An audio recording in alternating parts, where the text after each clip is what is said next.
What's happening, HD Nation? This is Zach Edwards with another episode of the Adventure Box Podcast, brought to you by Historical Conquest. It's a really fun game where you can learn history. You don't need to know anything about history in order to play.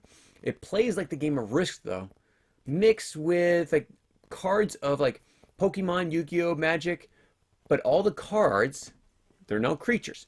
They're, well, okay, there are animals, but they're all historical people, places, events, documents, those type of things. And the object is to take over the world, much like the game of Risk. So, try it out. Okay, now for Rome. Today we're going to be talking about the Pax Romana. Romana. Last time I kept on calling it by a different name. Close, but Romana.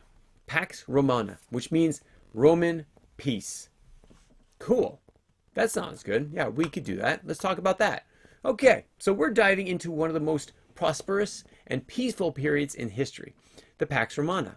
Now, we've already started talking about this last time, but we were talking more of what Caesar Augustus had done when he took over power for the whole Roman Empire. This was a time of peace and stability and innovation under that Emperor Augustus and also his successors. So it continued after his death. In this episode, though, we'll explore the daily lives of the Roman citizens, both the plebeians and the patricians. The plebeians being the poor, the patricians being the elite, and the incredible engineering feats that they used to basically shape the world at the time. We'll also be talking about Roman religion and their myths, and then we'll be going into the rise of Christianity and the movement that would eventually transform the whole empire. But first, let's step back into the vibrant streets of ancient Rome. Okay, so first off, let's talk about the patricians. The patricians were the elites of Rome. They loved it. They loved the popularity. They loved the money. They loved the power. Okay, so let's start at the top. The Roman society, the patricians. These were the wealthy landowners. Remember, they were the ones that took it from the poor landowners, took their farms, sometimes bought them, sometimes stole them. This is the ruling class of Rome. They lived in luxurious homes, often grand, what they call domus, in the city, and sprawling villas in the countryside. So they had like a villa on their land, which is a big estate, and a domus, like an apartment, a condo in Rome.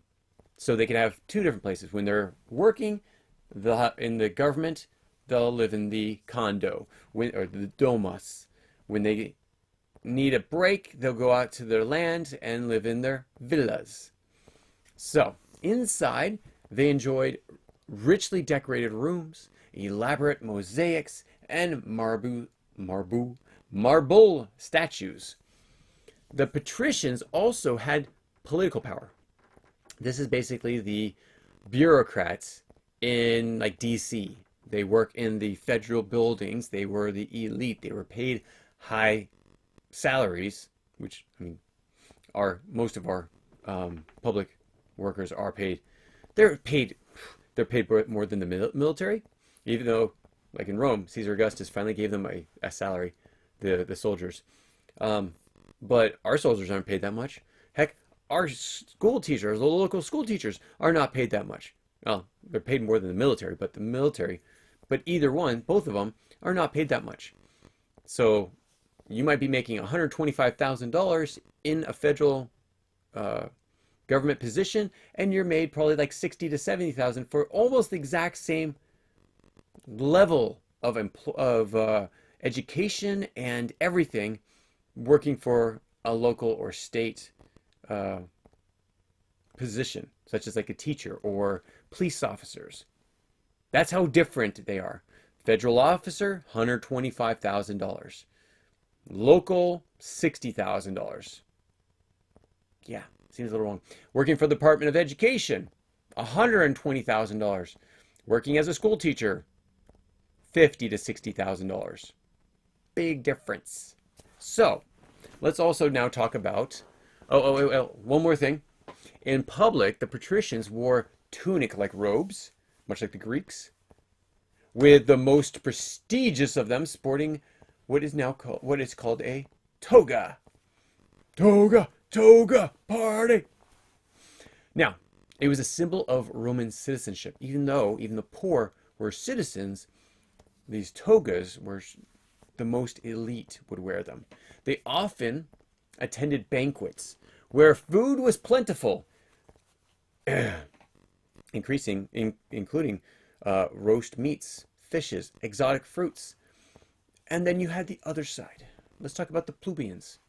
Now, this is the underside of the Roman societal spectrum.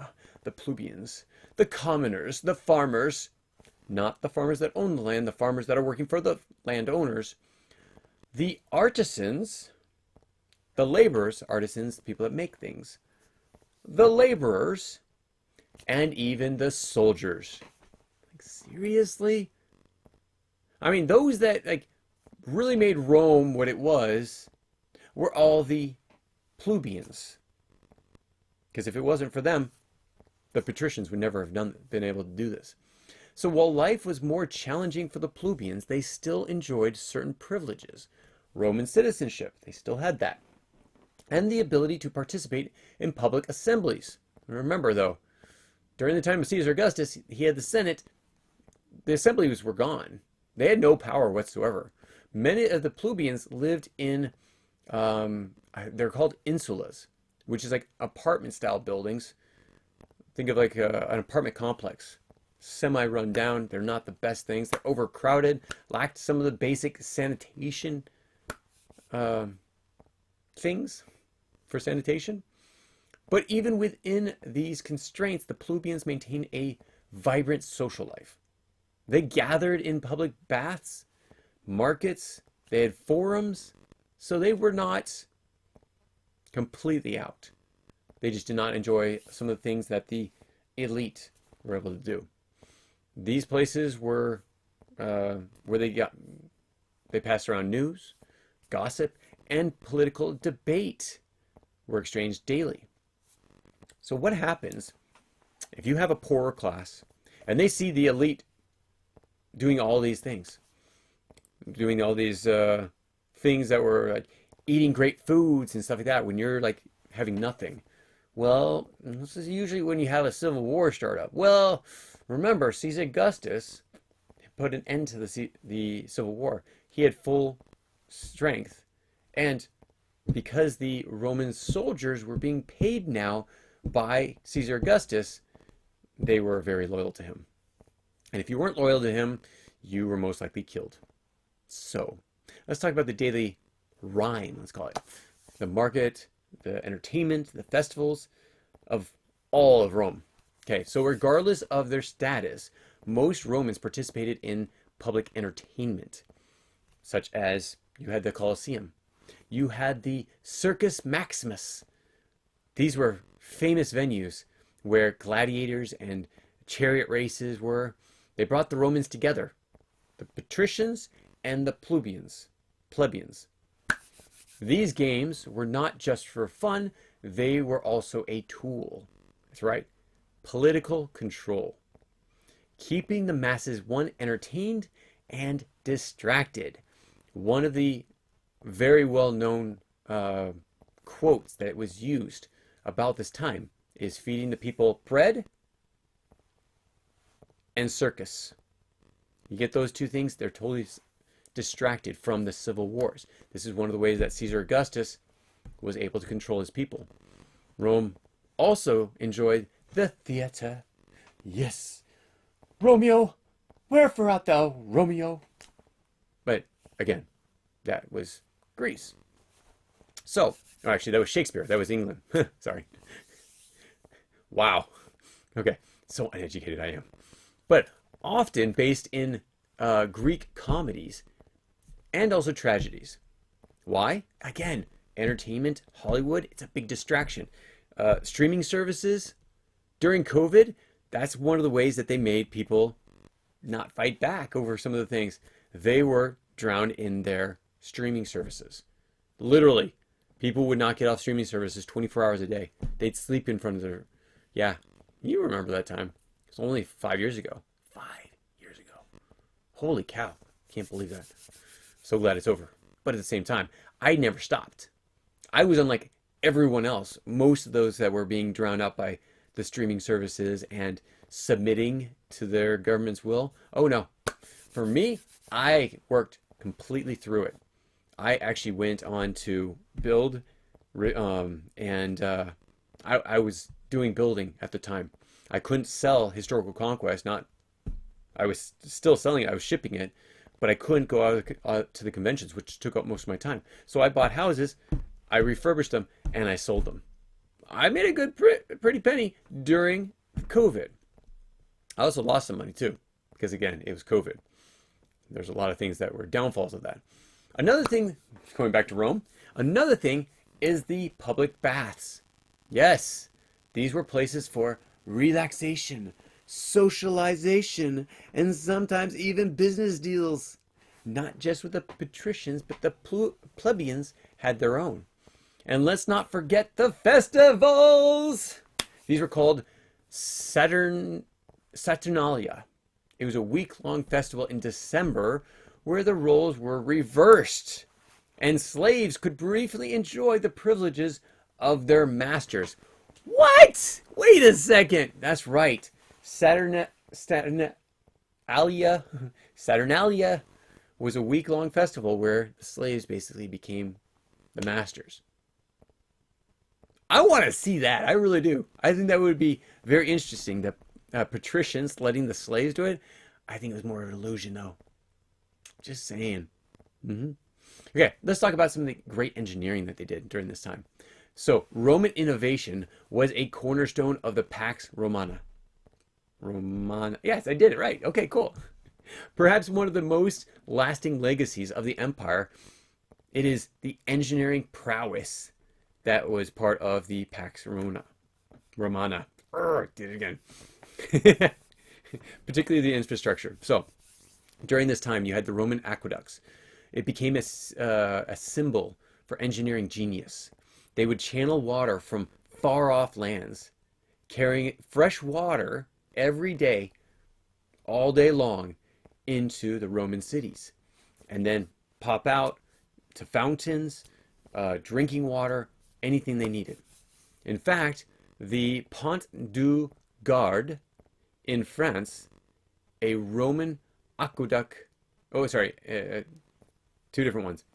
So there's the Pont de Gard in France, and Rome's Aqua Appia is still standing today as a marvel of Roman engineering. Remember, this was around 0 AD. How long ago was that?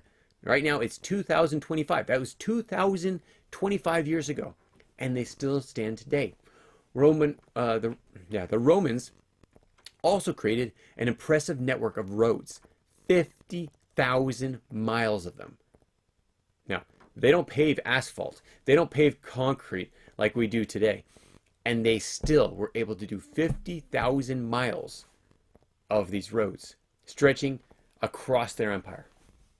These roads allowed for the efficient movement of their army. That was their number one goal. But also their trade goods. Then there's the communications. So tributes to the Romans, to the empire, basically came up from all these different places, whether it was Egypt, which connected through roads, Jerusalem, connected by roads, Greece, connected by roads, Spain, Africa, all these connected by roads because the tributes came to Rome. Man, Rome loved this. Everybody's paying me. Pay me up. Pay me up. Oh, yeah. That's great. Okay. So, this comes to the last thing that I want to talk to you about. It's actually two parts. But let's talk about the religion and the mythology of ancient Rome. You've got people that are very satisfied right now. They've got money and power if they're the patricians, the plebeians. They've got entertainment and they've got bread. The soldiers are actually making some money. Okay. So, peace prosperity, what also is part of that? Your culture. Now, religion. Okay, the religion in Rome was everywhere. It was part of society.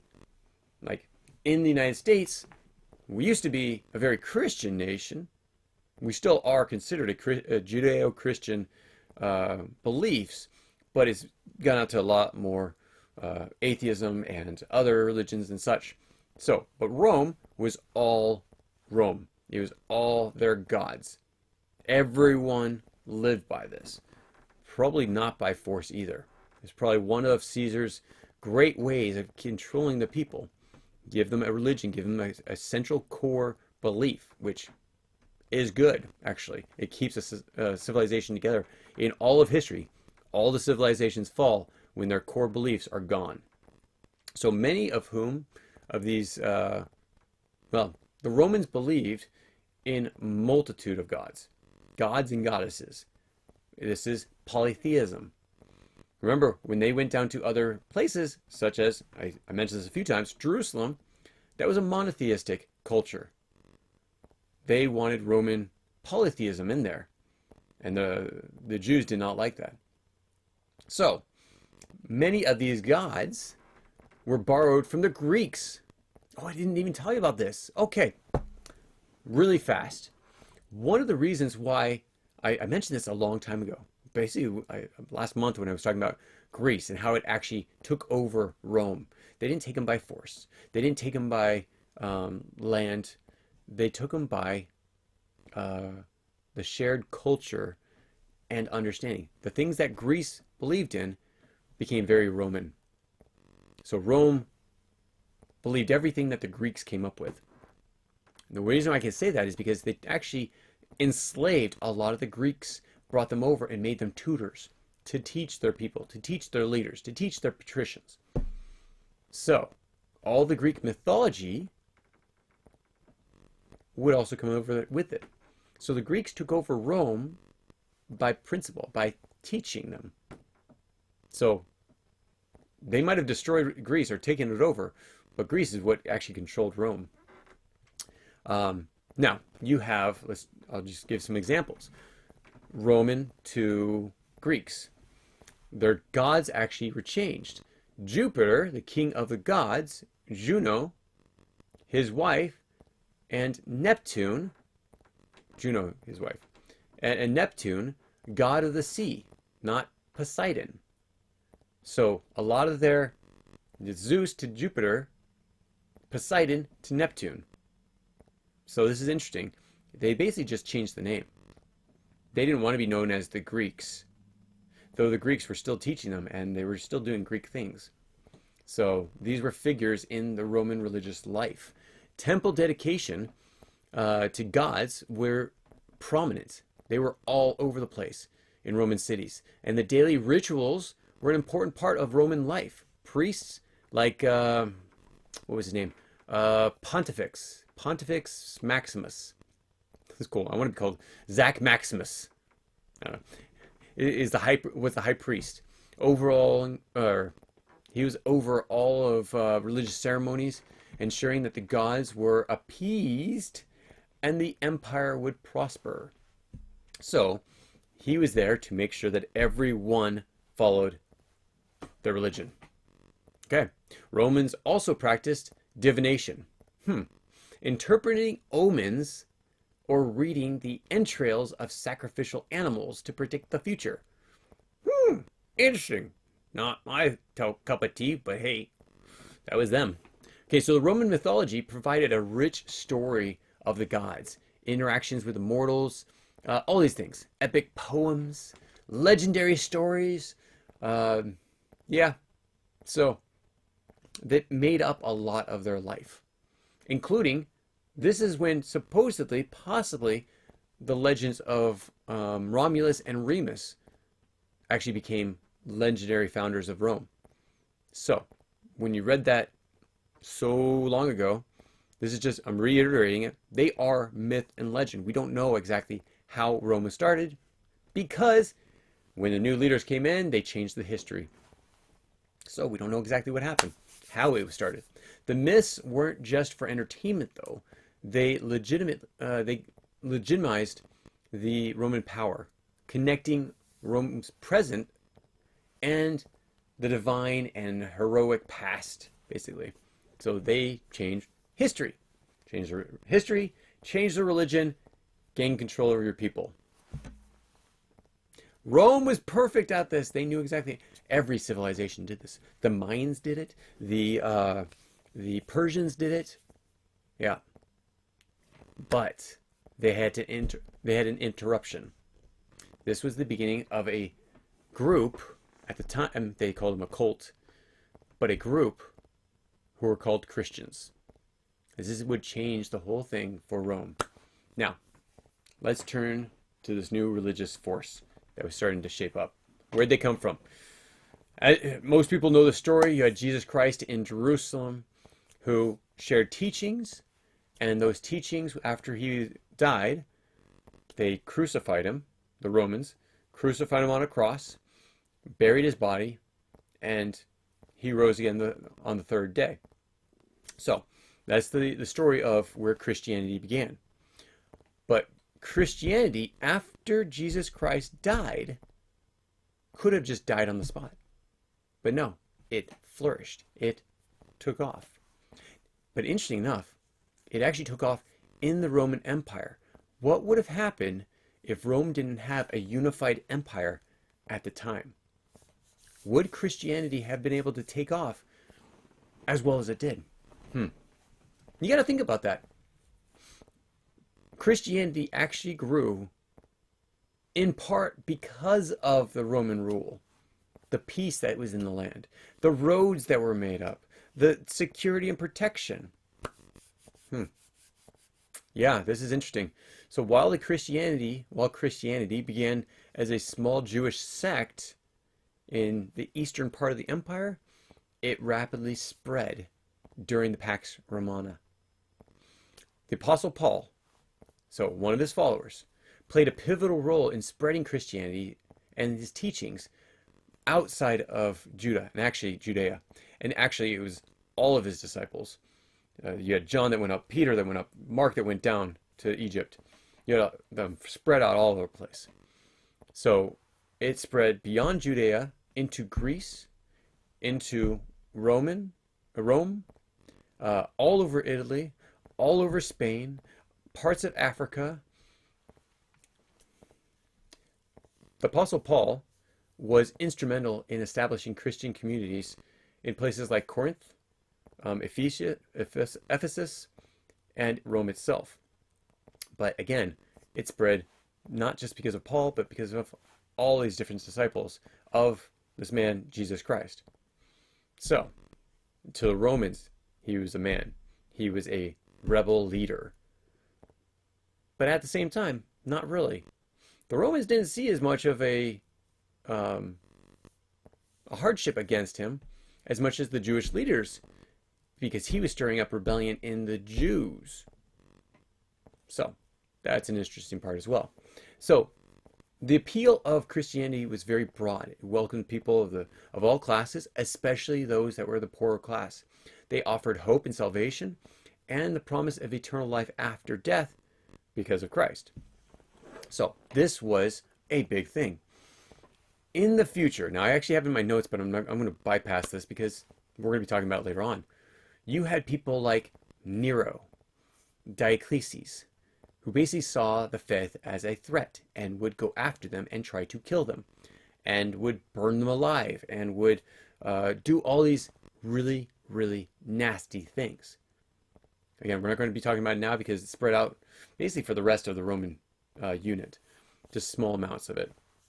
This basically marked the beginning of the Christian rise, and from basically an oppressed faith into what would become part of the Roman Empire through a man named Constantine. But again, we will get there when we get there. So let's do a recap of everything we talked about today. What have you learned? What have we learned about the Pax Romana? It was a period, I can't talk right now, of relative peace. It was a time of significant change, culturally, religiously, technology, such. from the thriving daily life of the plebeians and all the patricians. They were all technically happy. Now, I don't know how happy they were, but they were distracted by their leaders. So Augustus reigned and left a legacy that echoed through history.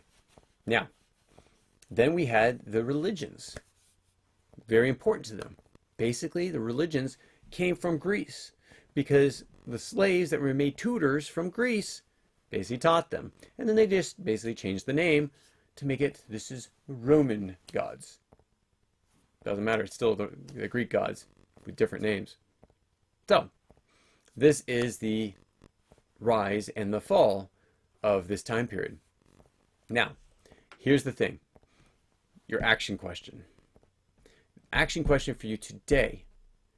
Where would you want to have been? Would you want to have been a patrician, being rich, powerful, being able to go to festivals, but with a lot of responsibilities? Or would you rather be the plebeians? Less responsibility, less money, but you were entertained, distracted, and such. It wasn't a very hard life for you in the sense that you were taken care of by the government. At the same time, remember, they give you food, they basically control you. That's right. If you are allowing the government to provide for you in like every aspect of life, you're basically their slave. They own you. Sad to say, but it's true. Where would you have wanted to been? This is actually Monday's question, action question, engagement question. Where would you have wanted to been? Would you want to have been in Augustus' leadership, his admin? Would you have wanted to been one of patricians, underlings, bureaucrats, the DC bureaucrats? Would you have wanted to have been the plebeians? Sorry, I keep doing that. Plebeians. Please let me know. Put them in the comments below. Email me. I want to hear it. If you email me, I will mention it on our podcast. Though, if you don't want, I will not use your name. If it's a youth, I'll use your first name, not your last name. So there are some stipulations in that, but I will spread it out. I will answer your questions on our podcast. So please send me questions. Love to hear them. Thanks so much for joining us, and we will catch you next time. Take care, everyone. Bye. If you have any comments or questions, add them to the comments below. Otherwise, we'll see you tomorrow, actually. Take care. Bye.